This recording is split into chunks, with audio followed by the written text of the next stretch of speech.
Absolute Batman issue 20. And welcome back to the dissection table. Here we take the latest video game trailers, comics, movies, and more and break them down bit by bit. Yeah, you heard that right. Issue 20. 20 whenever it comes to the Absolute Batman universe.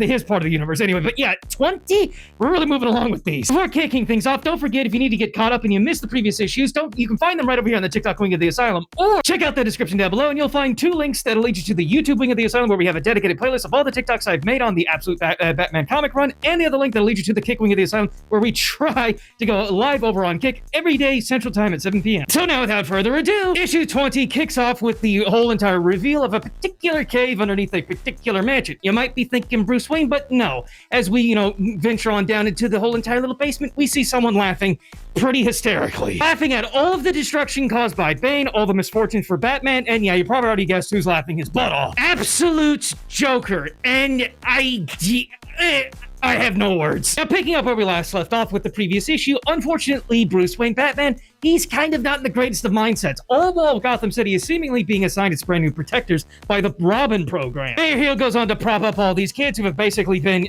more or less drafted to become Gotham's brand new protectors, saying that the misguided youths and the misfortunes of past of other people such as young Bruce Wayne, now they've been, again, swept up into this program, and now they're going to be the protectors that the Dark Knight, Batman, has kind of failed to be. All while that's going on the TV, Bruce Wayne is still going over all these files that he recovered from Jim Gordon before his unfortunate passing, where he kind of yeeted himself off of a building. And a lot of these contents that, Jim gave to Bruce, yeah, they got him looking all kinds of messed up. And don't forget, when it came to Jim's unfortunate passing, everybody believes Batman unalived him. Even Jim's daughter, Barbara Gordon, right here, even she has one of Batman's, cows from back in the day, and she used it to try to establish some type of communication with him, asking him, did you do it?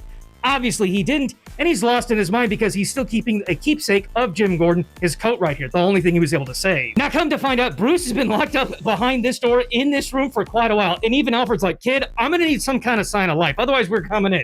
And by we, I mean Harley Quinn. Alfred tries to protest, saying, Miss Quinn, I doubt that's gonna knock down that door. And she's like, it's not a simple little hammer. This is like a gigaton, multifaceted mega hammer. Basically something we would get out of a video game here in reality, and lo and behold, it takes down the door. This is when both Alfred and Harley Quinn come to discover that Bruce, he isn't even in this room anymore, but all the documentation that was left behind for him by Jim is both Alfred and Harley Quinn, who, if you need a friendly reminder, is the leader of the Red Hood gang. They discover these files and all these documentations, and it even brings Harley Quinn to tears. From here, the comic gives us something that we are all very curious about. What about Batman's friends, aka his classic rogues gallery and many of the villains associated with that gallery? And finally, we get to see how they've progressed whenever it comes to their next stages of villainy. Yeah, I'm not gonna lie, I really like the direction we're going with all these villains. I mean, Edward Nygma, aka the Riddler, they've really given Buddy a genuine classic Jim Carrey treatment. Now, Waylon Jones, saved by Bruce Wayne, given a magical amulet to allow him to transform from his Killer Croc form to human form. Very long story, but we've also covered it on the YouTube wing of the Asylum. Check it out. But yeah, unlike everybody else, Waylon Jones has been effectively cured when he was broken by Bane.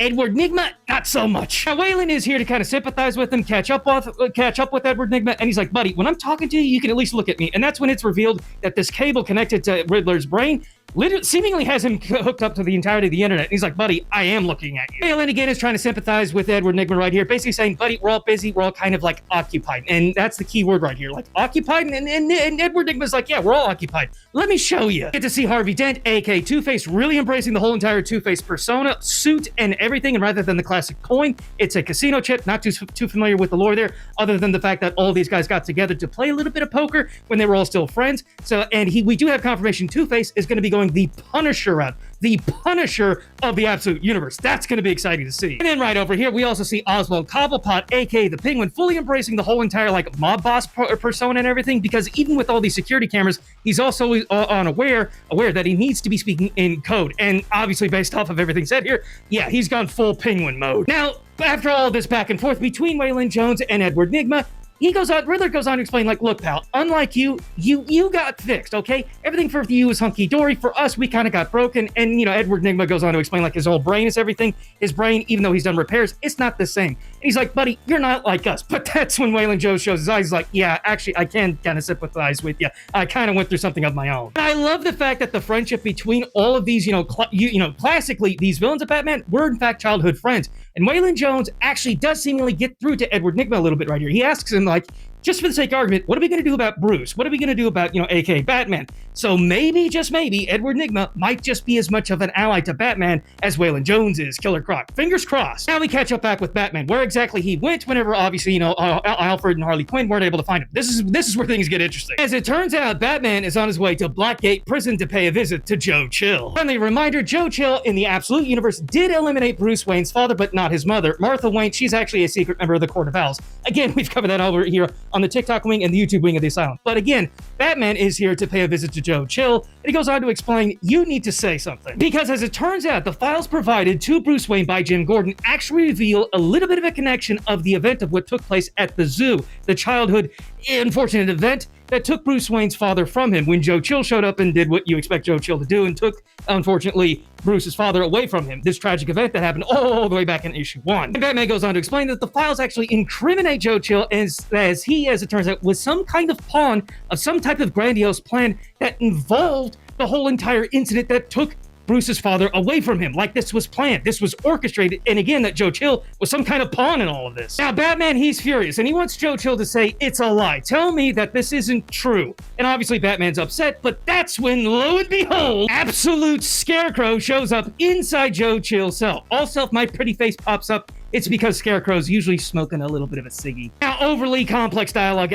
condensed very quickly. Scarecrow goes on to tell Joe Chill, go make your bed. And again, just a little puff of the cig, and now he's all susceptible. So maybe the whole entire, hallucinogenic effects of some type of fear toxin might be coming from these cigs. Hence why we gotta blur those. In 2 and 3, 2 other little points. 2, Scarecrow, Absolute Scarecrow, he knows who Batman is. He knows that this is Bruce Wayne. Because 3, Scarecrow is aware of the Batman Project, this whole grandiose scheme or plan that happened several years way back in the day when he was just a child to seemingly turn him into Batman. But as it turns out, that was just a little bit of a byproduct of what happened, because as it turns out, the whole reason why Bruce's father was targeted to begin with at all is because, as Scarecrow goes on to explain, the whole entire thing basically boils down to your mother, because she was a member of the Court of Owls, and they seemingly were at war with Jack Krim, aka Absolute Joker. So in other words, this was all done to target the real enemy, Martha and the Court of Owls, and Bruce Wayne. What happened to him and his father?